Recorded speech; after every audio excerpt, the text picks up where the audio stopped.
Hi, everyone. Please take your seat. The next talk is starting soon.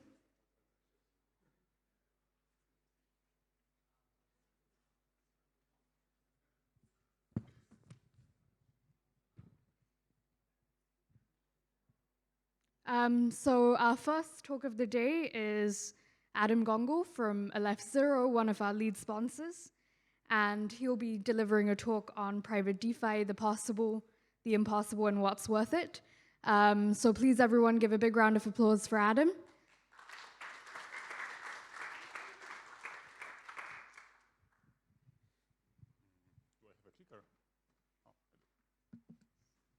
Okay. Hello, everyone. I'm audible, right? Great. So thanks for having me. I'm Adam from Aleph0, and I'll be talking about privacy in DeFi, mainly focusing on economic aspects. So not the privacy in the sense government cannot track us, but rather privacy in the sense what properties can it give us in crypto markets. But before I do that, I need to introduce some framework just to abstract away the aspect of anonymity, because it's going to be in every of the designs I'm going to talking about. So I want to create some clean abstraction so I don't need to go through it every time. There is basically one protocol, crypto protocol, that is known for granting anonymity. This is called Zero Coin Protocol, and this is based for Zcash, for Tornado Cash Nova, Railgun, zkOS, which is our project dealing with anonymity. And roughly how it works is that there is a smart contract where all the system deposits are residing. There is zk snark verifier, and users are sending zk snarks, attesting for the fact that they are legit owners of some of the tokens in this grant deposit. So basically, this is the idea is to implement the Zcash, which is its own blockchain based on this premise, in a smart contract layer of various chains. And that happens, this project that I listed are doing that. So we're going to refer to any such implementation of Zero Coin Protocol as a shielder. Shielder is a name for this primitive that can be used to grant anonymity.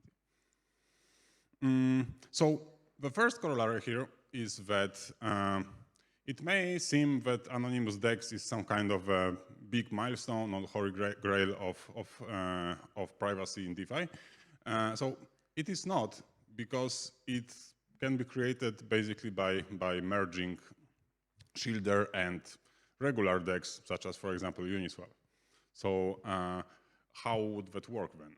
So there is some user which owns some private tokens of type A in the shielder and would like to exchange them to tokens of type B and also redeem them into the shielder.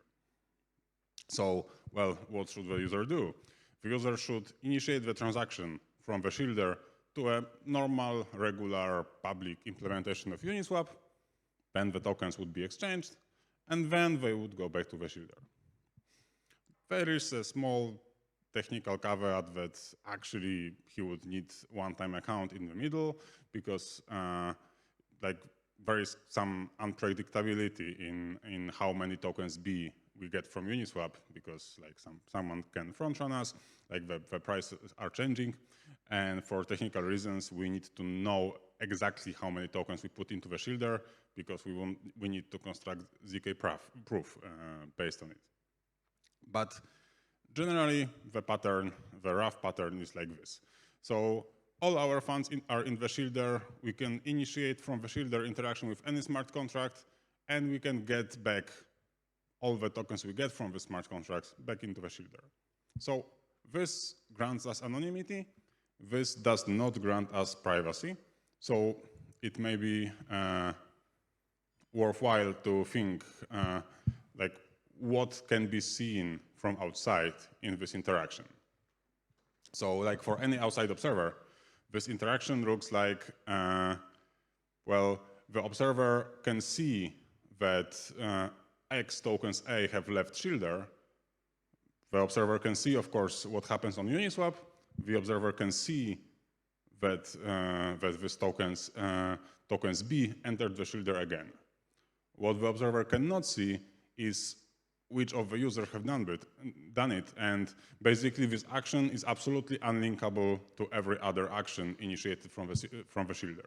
So it is perfectly anonymous and like in the pretty strong unlinkability sense, but from the economic perspective, all the details about the transactions are known and they are public on execution or actually even before it. So like if someone sees a transaction in the mempool, like it's gonna be very apparent what this transaction is trying to economically achieve. The only thing that is hidden is the user creating it. So what else could we possibly want from privacy? So, well, as I already hinted at the beginning of the talk, all kinds of economic benefits. So what are these all kinds? More on this on later slides. One more thing. So just to kind of debunk the very simplified view of the goal of the Holy Grail.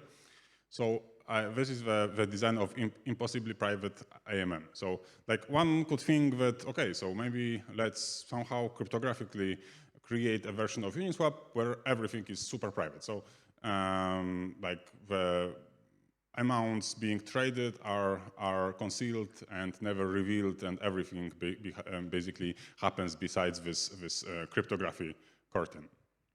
So it is not possible, and even not from cryptographic reasons, but just from logical reasons, from, let's say, mechanism design reasons.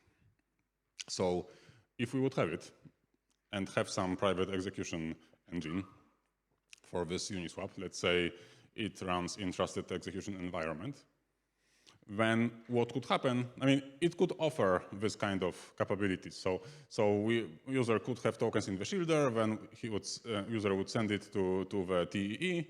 Some private execution would happen then, and user would get tokens B in return, and no observer could learn anything by just looking at the chain.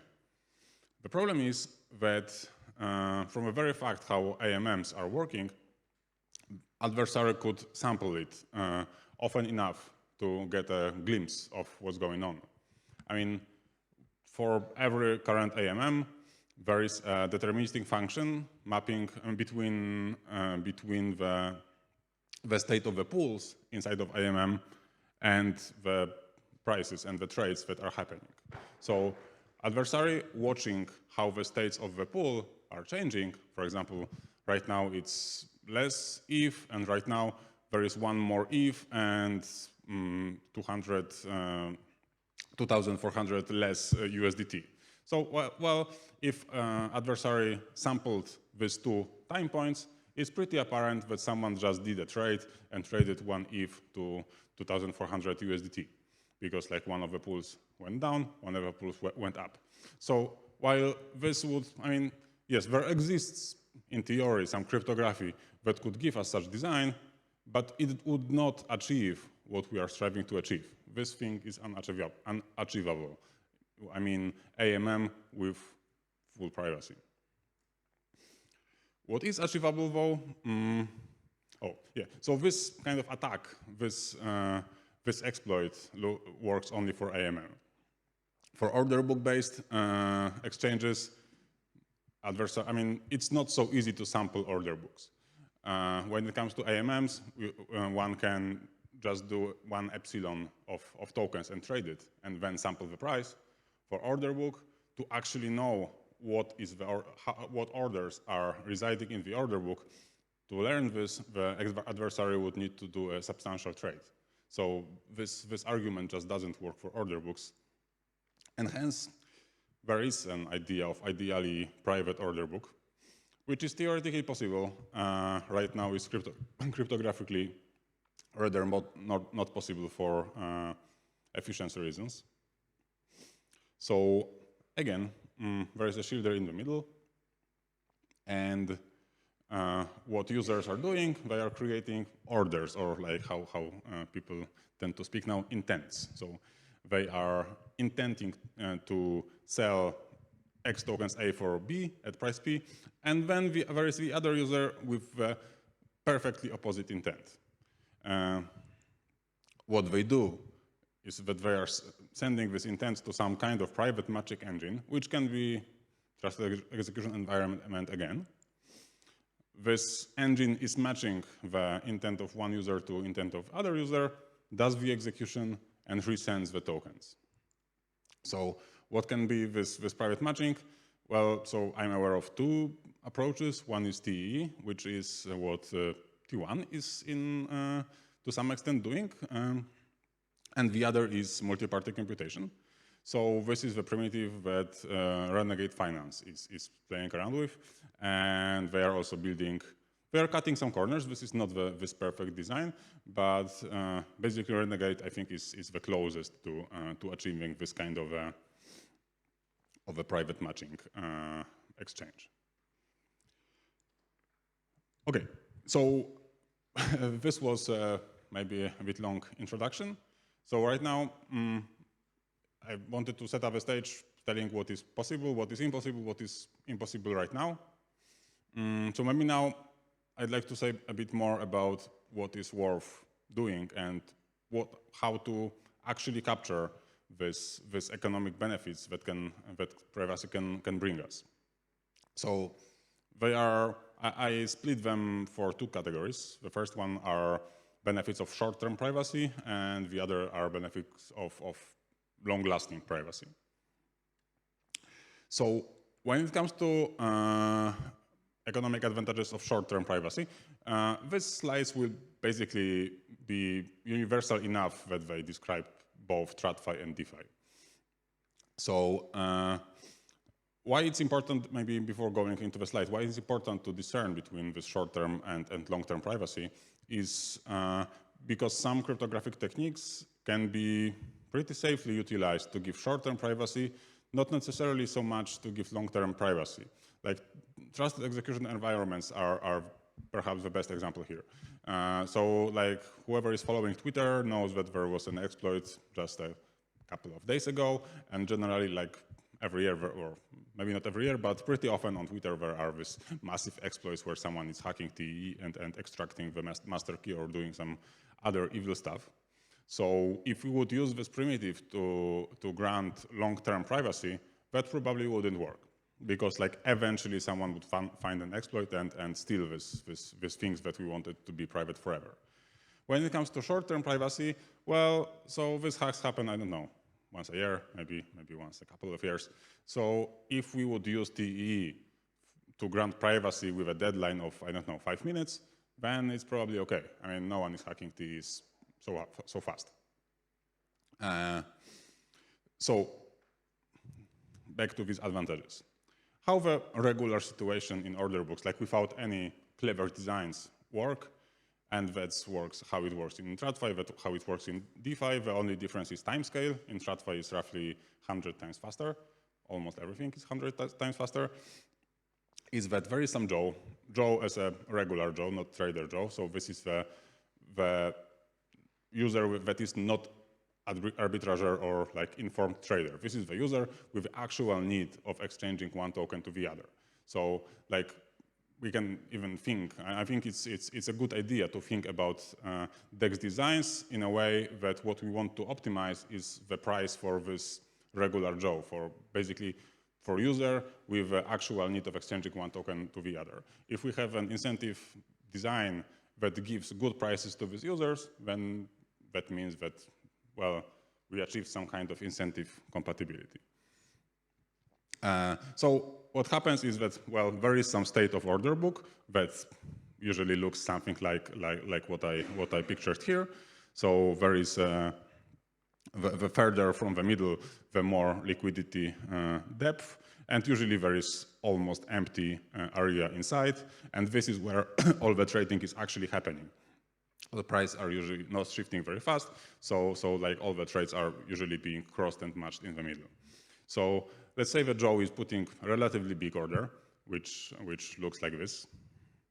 So what happens then, usually, is that there are informed traders or arbitrators which see this trade and think, well, yeah, maybe there was no liquidity inside, but actually it's a buy order, pretty close to the sell orders. This is something that we can profit from. So, so what they do is they are racing to get this order. So they are putting their own orders in order to be crossed with the order of a Joe. And, well, this is okay. I mean, competition is good. What's bad here is that this competition among these informed traders is purely based on speed and not on the quality of what they offer. So that is true both for TradFi and DeFi. And in DeFi, it's like whoever gets first in the block, usually this one will be, I mean, in such an order book without any special mechanisms, whoever gets first in the block is matched with this order. So, well, it's not terrible. So Joe have put some specific price on the order he created. So, well, the worst can happen is that he's gonna sell the tokens exactly at that price, and well, 99% of the times that's exactly what's gonna happen. Which is actually not perfect, because what we would rather want is these informed traders competing in value. So trying to propose as good a deal for a Joe that he gets more than he asked for. And then optimally, we would choose this one of the informed traders proposals, which gives the biggest value to the Joe. But that's just not possible without any specific mechanism for that. And the specific mechanism is called FBA. This dates back to, I think, 70s when it comes to TradFi, and is relatively new to DeFi. So the idea here is that there is no, like here, sorry, here we had a direct link. So like Joe was sending the order directly to the order book. So no longer the case in FBA model. So Joe is sending encrypted order to the batch. Then there is mechanism which decrypts the entire batch altogether, and only then individual orders are landing in the order book. So why so complicated? For Joe, actually, this is kind of irrelevant. I mean, Joe is not specifically racing against anyone else. He's got like his specific order in mind, and most probably he should not care about whether this order is batched with other orders or not. There is some idea called coincidence of wants, but like statistics show that actually this doesn't work, and like Joe could hope that in the batch there would be opposing order, and so they would be just directly matched. But well, in CowSwap, which is the biggest platform doing similar batching, this almost never happens. So, and then the important thing happens. So these guys that are now racing to get the order of a Joe, to get matched with the order of Joe, what they need to do, they need to submit encrypted orders into a batch.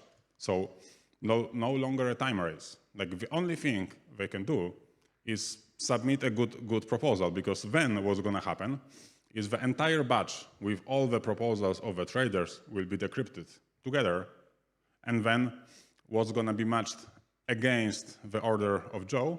Well, the one which gives him the biggest value. So the competition shifts from the one where they are just racing based on speed to the one where they actually need to submit proposals that are valuable to Joe, and the one with the biggest value wins. So this gives more effective market, and definitely if we would define this loss function as, well, we want to be as good to Joe as possible, then this design achieves it better than the previous one. Then one could ask, well, why is the batch encrypted? So this may be not apparent at the first glance, but how it works actually is that this is kind of a blind auction. So informed traders are putting their bids in blind, and only then the best one wins. Otherwise, it would be not terrible. For example, CowFi does not have this blind auction, and the proposals of the servers are public. But generally, there is this problem that these arbitrageurs could try to backrun each other and input a proposal just at the end of a block that is marginally better than the other proposal. So they would attempt to win the batch, not by giving the best solution they can offer, but just by giving slightly better than the others. So still better than the previous design, but not optimal. I mean, it not necessarily would find the optimal counter trade for what Joe is was wanting to trade. Okay, so that's FBA, and usually, like, to kind of get an idea about the time scale, in TradFi, the time scale is usually something like 50 milliseconds for batch, but TradFi is fast. In DeFi, well, there is no FBA in DeFi yet. CowFi, as I said, is relatively close design, so one batch is usually one block, so like 12 seconds.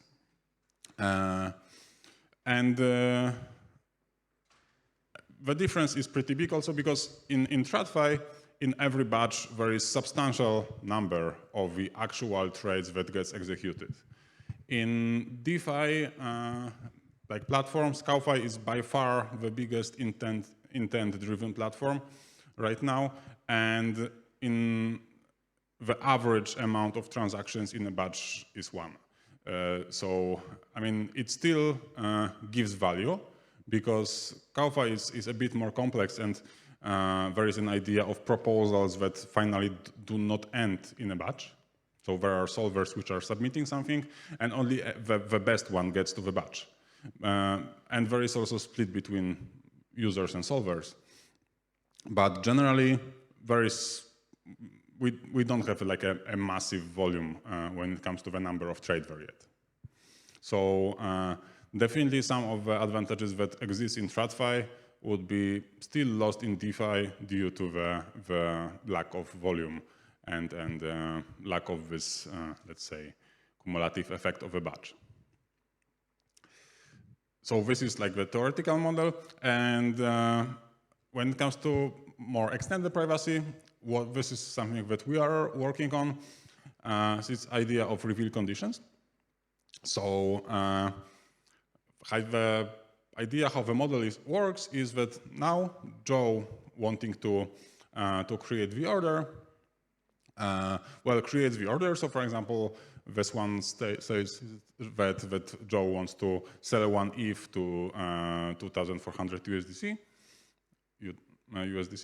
and there is some specific reveal condition there. So this order is encrypted until the reveal condition is satisfied, and only then there is like the decryption committee that decrypts this particular order. And then periodically, which is important, so there are specific points in time where this happens, this committee checks which of the reveal conditions on the list are satisfied and reveals these respected orders in a batch.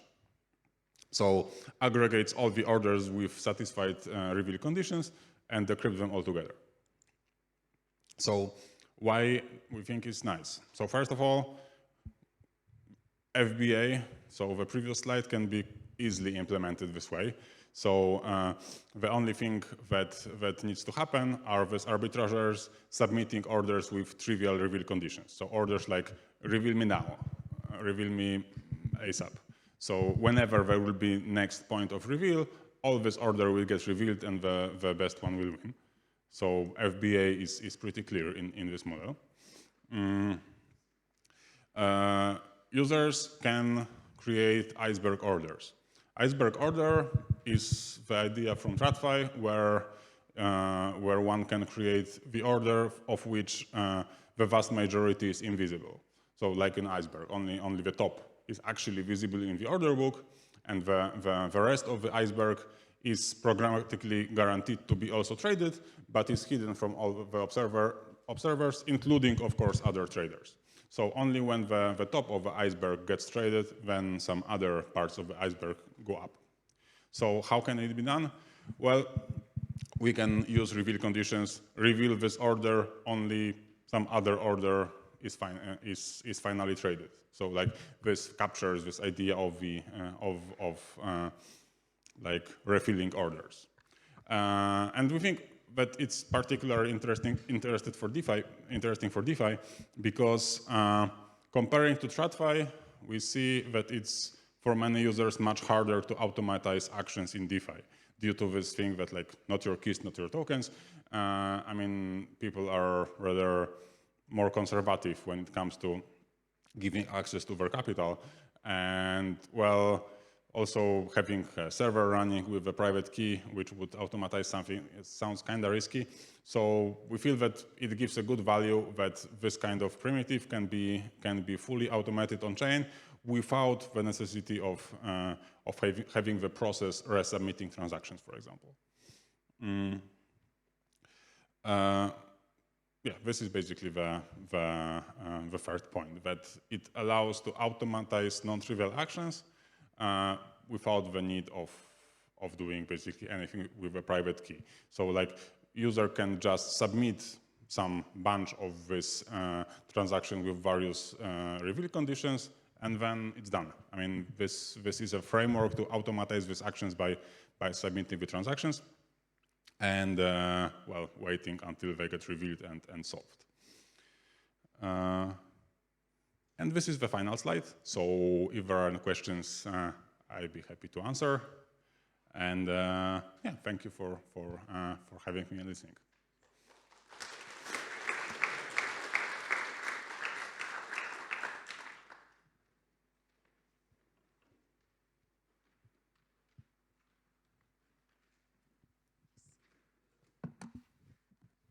I think we can take maybe one question if someone has one. Go ahead. So mine is a very simple question about the reveal condition. Who reveals exactly? So our idea is the reveal committee. So all the encryption is a threshold encryption. There is a specific committee, and there needs to be supermajority in the committee for the reveal. I mean, they need to use their shares of the key to reveal the condition.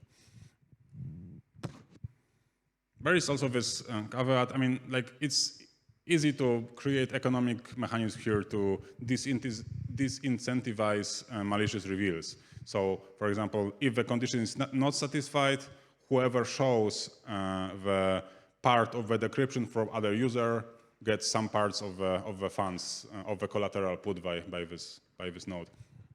Okay, we'll take one last question from the man in the green shirt.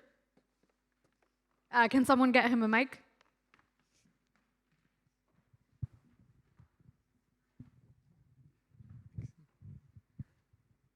So the reveal conditions are only enforced by economic and not cryptography reasoning, right? I mean, it's a threshold encryption, but yeah, I mean, like in the end, yes, there is a committee behind it. So in theory, the collusion in the committee could reveal whatever. Thank you. Yeah, but like that's the same model at which majority of bridges are operating, and I guess it's proven to kind of work. Yep. Okay. Thank you so much, Adam. Very interesting talk. And yep, everyone, please give him a big round of applause. Thanks again, everyone.